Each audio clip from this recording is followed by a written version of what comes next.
tahun 2022 perubahan atas Peraturan Daerah Nomor 8 Tahun 2016 tentang pembentukan dan susunan perangkat daerah, disebut bahwa Bapenda Kota Tangerang Selatan merupakan organisasi perangkat daerah yang melaksanakan unsur penunjang dalam pengelolaan keuangan daerah, khususnya di bidang pendapatan daerah.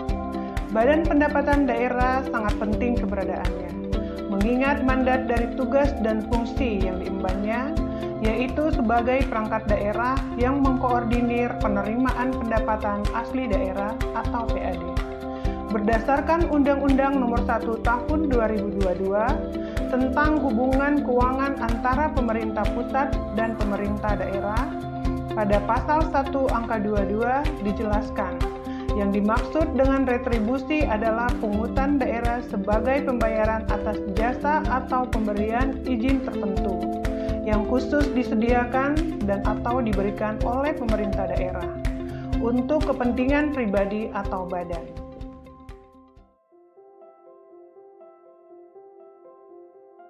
Saya Benyamin Daphni, Wali Kota Tangerang Selatan.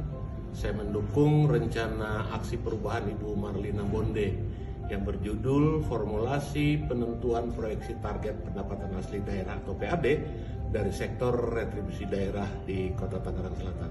Terima kasih. Assalamualaikum warahmatullahi wabarakatuh. Assalamualaikum warahmatullahi wabarakatuh. Saya Pilar Sagaisan, Wakil Wali Kota Tangerang Selatan. Saya mendukung rancangan aksi perubahan dari Ibu Marlina Bonde yang berjudul Formulasi Penentuan Proyeksi Target Pendapatan Asli Daerah atau PAD dari sektor retribusi daerah Kota Tangerang Selatan. Mudah-mudahan rancangan aksi perubahan ini bermanfaat untuk program pemerintah Kota Tangerang Selatan ke depannya. Sekali lagi saya mendukung rancangan aksi perubahan tersebut. Wassalamualaikum warahmatullahi wabarakatuh. Assalamualaikum warahmatullahi wabarakatuh. Saya Muhammad Tahir Rumadi, Kepala Bapenda Kota Tangerang Selatan, mendukung masalah yang diangkat Ibu Marlina Bonde terkait pelaporan retribusi daerah dalam menentukan proyeksi pendapatan. Terima kasih. Assalamualaikum warahmatullahi wabarakatuh. Assalamualaikum warahmatullahi wabarakatuh. Salam sejahtera buat kita semua.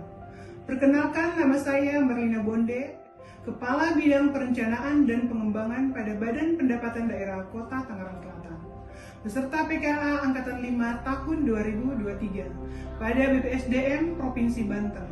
Dengan ini menyampaikan laporan implementasi aksi perubahan yang berjudul Formulasi Penentuan Proyeksi Target Pendapatan Asli Daerah dari Sektor Retribusi Daerah Kota Tangerang Selatan. Aksi perubahan ini dilatar belakangi kondisi saat ini. Dalam memproyeksi pendapatan asli daerah, penetapan target di setiap jenis retribusi ditetapkan tanpa didasarkan pada perhitungan potensi dan realisasi. Maka, terobosan inovasi yang saya lakukan membuat kajian formulasi potensi retribusi daerah dalam menentukan proyeksi target pendapatan asli daerah atau PAD dengan tujuan dapat mengoptimalkan potensi penerimaan retribusi daerah. Pada penyusunan aksi perubahan ini, saya didukung oleh Bapak Wali Kota Tangerang Selatan, Bapak Wakil Wali Kota Tangerang Selatan, Kepala Bapenda selaku mentor dan dari stakeholder baik internal maupun eksternal. Perubahan ini meliputi tujuan jangka pendek. Milestone yang pertama, pembentukan tim efektif dan sosialisasi dengan stakeholder. Kegiatannya, koordinasi dengan mentor terkait penyusunan proyeksi tahun 2024. Rapat dengan tim efektif pada bidang perencanaan dan pengembangan pajak daerah terkait proyeksi tahun 2024. Sosialisasi rencana aksi perubahan dengan stakeholder internal dan eksternal. Milestone kedua, koordinasi dengan stakeholder eksternal dan pembuatan kajian formulasi. Kegiatannya, koordinasi dengan konsultan dalam penyusunan kajian dan panduan untuk penentuan proyeksi pendapatan asli daerah dari sektor retribusi daerah. koordinasi dengan Kepala Bidang Perdagangan, Kepala UPT Pasar, dan Kepala Pasar pada Dinas Perindustrian dan Perdagangan Kota Tangerang Selatan terkait penggalian potensi retribusi pasar, target realisasi sekaligus permintaan data, target dan realisasi tahun 2016 sampai dengan 2023. Koordinasi dengan Kepala Direksi PT PIRS terkait pengelolaan pasar yang dikelola oleh PT PIRS. Koordinasi dengan Kepala Bidang Penataan Bangunan pada Dinas Cipta Karya dan Tata Ruang Kota Tangerang Selatan terkait retribusi persetujuan bangunan gedung sekaligus permintaan data PBG dari tahun 2016 sampai dengan 2023. Koordinasi dengan Kepala Bidang Tata Ruang pada Dinas Cipta Karya dan Tata Ruang Kota Tangerang Selatan terkait kawasan bangunan gedung. Koordinasi dengan Kepala Koordinator Perizinan terkait keterangan rencana kota atau KRK. Koordinasi dengan Kepala Pasar terkait jumlah objek dan subjek yang dikenakan retribusi pasar. Milestone yang ketiga, uji coba dan evaluasi kajian formulasi. Kegiatannya, tutorial penyusunan kajian formulasi. Formulasi penentuan target retribusi PBG. Dimulai dengan mengklasifikasikan terlebih dahulu jenis bangunan sesuai dengan Sistem Informasi Manajemen Bangunan Gedung, yang meliputi hunian terdiri dari rumah tinggal dan apartemen, bangunan usaha terdiri dari hotel, ruko, kios, kontrakan, dan perumahan, dan fungsi bangunan lain seperti bangunan yang digunakan untuk sosial budaya, campuran, dan prasarana. Langkah berikutnya, menghimpun data jumlah permohonan berdasarkan klasifikasi fungsi bangunan pada persetujuan bangunan gedung. Data tersebut diperoleh dari Dinas Cipta Karya dan Tata Ruang Kota Tangerang Selatan.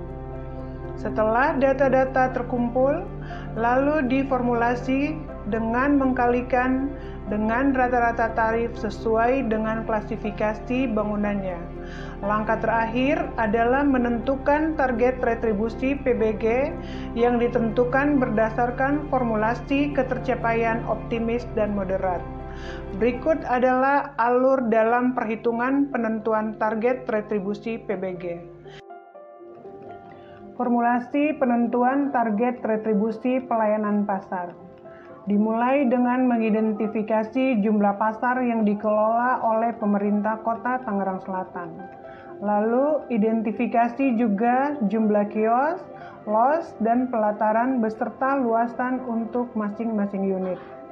Setelah data terkumpul, diformulasi dengan mengkalikan jumlah kios, pelataran, los, dan juga luas tarif lalu dikalikan dengan 12 bulan.